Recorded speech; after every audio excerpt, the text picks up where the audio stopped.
పశ్చిమాసియాలో ఉద్రిక్తతలకు సంబంధించి Iran Israel యుద్ధానికి సంబంధించి యుద్ధం స్టార్ట్ అయిన దగ్గర నుంచి మీరు ప్రతిరోజు ఈ షోలో మాట్లాడుతూ ఉన్నారు, మీ పర్సనల్ యూట్యూబ్లో కూడా మాట్లాడుతూ ఉన్నారు. కొన్ని కామెంట్స్ నేను అబ్జర్వ్ చేశాను సార్. ప్రొఫెసర్ నాగేశ్వర్ ఇరాన్కి సపోర్ట్ చేస్తూ ఉన్నారు అని చెప్పి కొన్ని కామెంట్స్ చేశాను. ట్రోల్ కూడా చేస్తూ ఉన్నారు మిమ్మల్ని, ఇరాన్ సపోర్టర్ అని చెప్పేసి. ఎందుకు మిమ్మల్ని అంతలా ట్రోల్ చేస్తూ ఉన్నారు? ఇరాన్ అంటే ఎందుకు మీకు అంత కోపం? ఐ మీన్ ఎందుకు అంత ఇష్టం? అండ్ ఇజ్రాయెల్ అమెరికా అంటే ఎందుకు అంత కోపం? ఎవరి మీద కోపం ఉండదు, ఎవరి మీద ఇష్టం ఉండదు, ఇష్యూని బట్టి ఉంటుంది. ఇప్పుడు ఐ లవ్ ఇండియా అని ట్రంప్ అంటే డెఫినెట్గా ట్రంప్కి అనుకూలంగా మాట్లాడుతున్నాను. ఐ లవ్ పాకిస్తాన్ అంటే ట్రంప్కు వ్యతిరేకంగా మాట్లాడతాను. కానీ ట్రంప్ ఐ లవ్ పాకిస్తాన్ అన్న ఐ లవ్ ట్రంప్ అని నేనే తనలేను. కొంతమంది అంతే అనొచ్చేమో, నేనే తనలేను. When Trump says I love Pakistan, నేను ఎట్టి పరిస్థితుల్లో I cannot support Trump. But if Trump says I love India I will support Trump. దాంట్లో ఏముంది అంటే ఎనాలిసిస్లో రెండు రకాలు ఉంటాయి, సబ్జెక్టివ్ ఎనాలిసిస్, ఆబ్జెక్టివ్ ఎనాలిసిస్ అని.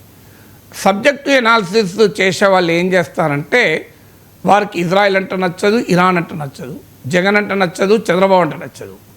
అందువల్ల ఏది చేసినా వారి వ్యక్తిగత దృక్పథం నుంచే చూస్తారు. అంటే చంద్రబాబు నచ్చని వాడు చంద్రబాబు ఏం చేసినా వ్యతిరేకిస్తాడు, జగన్ నచ్చని వాడు జగన్ ఏం చేసినా వ్యతిరేకిస్తాడు.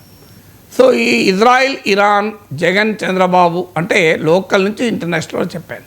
కానీ నాగేశ్వర్ అలా చేయడు. నాగేశ్వర్ ఆబ్జెక్టివ్ ఎనాలిసిస్ మాత్రమే చేస్తాడు. నేను ఉదాహరణకు మీకు సాక్షిలో అమరావతి పైన అసభ్యకరమైన మాటలు మాట్లాడినప్పుడు అది సభ్య సమాజం సిగ్గుపడాల్సిన మాటలను తీవ్రంగా ఖండించాను. మరి అది నేను చంద్రబాబు నాయుడుకి అనుకూలంగా మాట్లాడినట్ట, నాపై ట్రోల్ కూడా చేశారు వైసీపీ వాళ్ళు. మళ్ళీ సుప్రీంకోర్టులో కేసు నిలబడినప్పుడు కమిషన్ రిమాండ్ రిపోర్ట్ చూసినప్పుడు ఇది నిలబడదు అని చెప్పాను. నేనేం చెప్పాను? లా చెప్పాను. నేను నిలబడదన్నందుకే సుప్రీంకోర్టు తీర్పు చెప్పదు కదా. సుప్రీంకోర్టు తీర్పు ముందు చెప్పాను నేను ఇది. అంటే నేను నిలబడదన్నందుకే సుప్రీంకోర్టు నా మాటని చేయదు కదా. మరి సుప్రీంకోర్టు అదే చెప్పింది కదా. అండ్ అప్పుడు ఏమన్నారు మళ్ళీ టీడీపీ వాళ్ళు, నువ్వు వైసీపీకి అనుకూలం అన్నారు. సో ఒకే ఇష్యూ పైన రెండు పార్టీలకు అనుకూలంగా నాగేశ్వర్ ఎట్లా మాట్లాడతారు? సమస్య ఏంటంటే వారు చంద్రబాబు, జగన్, టీడీపీ, వైసీపీ దృక్కోణం నుంచి మాత్రమే చూస్తున్నారు. నాగేశ్వర్ విషయం దృక్కోణం నుంచి మాత్రమే చూస్తాడు. ఇజ్రాయిల్ రైట్ అంటే ఇజ్రాయిల్ రైట్ అంటాడు, ఇరాన్ రైట్ అంటే ఇరాన్ రైట్ అంటాడు. సో అందువల్ల ఇజ్రాయిలా ఇరాన్ అని కాదు. సో ఇప్పుడు పోనీ భారత ప్రభుత్వం ఏం చెప్తోంది? ఇరాన్ తప్పని అన్నదా? నాకు చెప్పండి, ఎక్కడన్నా చూపెట్టండి. ప్రైమ్ మినిస్టర్ నరేంద్ర మోడీ బయట ఒక్కరు చూపెట్టండి ఇరాన్ తప్పు పడుతూ. ఫారిన్ మినిస్టర్ జయశంకర్ ఒక్క మాట చూపెట్టండి ఇరాన్ తప్పు, ఇరాన్ది దుర్మార్గం, Iran is a very worst country, Iran సంగతి తేల్చాల్సిందే అని భారత ప్రభుత్వం ఎక్కడన్నది? రాజ్నాథ్ సింగ్, అమిత్ షా, జయశంకర్, నరేంద్ర మోడీ ఒక్కరి స్టేట్మెంట్, ఆఖరికి Vikram Misri foreign secretary statement నాకు చూపెట్టండి. నెక్స్ట్ డే నుంచి నేను ఇరాన్ తిడతాను. మరి ఎందుకు నరేంద్ర మోడీ ఇరాన్ మద్దతుదారుడా? నరేంద్ర మోడీ లవ్స్ ఇరానా? సో నరేంద్ర మోడీ ఏం చెప్తున్నాడు? భారతదేశం ఏం చెప్తోంది?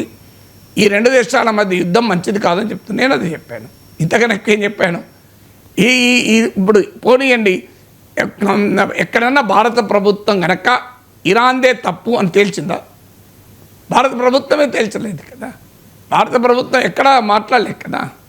అందువల్ల మనకు అర్థం కావాల్సింది ఏంటంటే ఒక అంశం పైన ఏది రైటు, ఏది రాంగ్.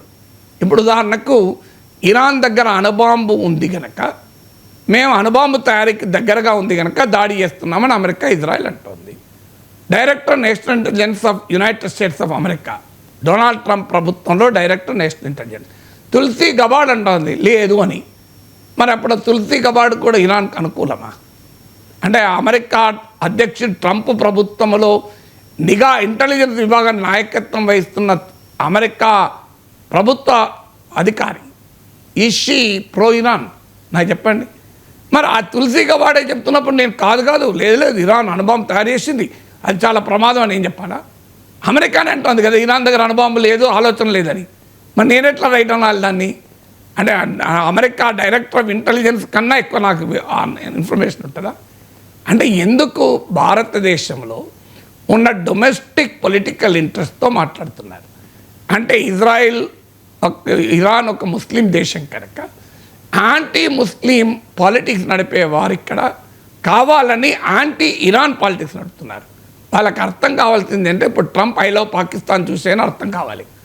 ఇప్పటిదాకా ట్రంప్ ఏమో ముస్లిం ఫండమెంటలిజానికి వ్యతిరేకం, ఇస్లామిక్ టెర్రరిజానికి వ్యతిరేకం, అందుకే ఇరాన్ పైన అంత కఠినంగా ఉన్నాడు అనుకుంటే, ఒకవైపు Iran Islamic republic of Iran పైన అంత కఠినంగా ఉన్న Donald Trump Islamic republic of Pakistan I love అంటున్నాడు.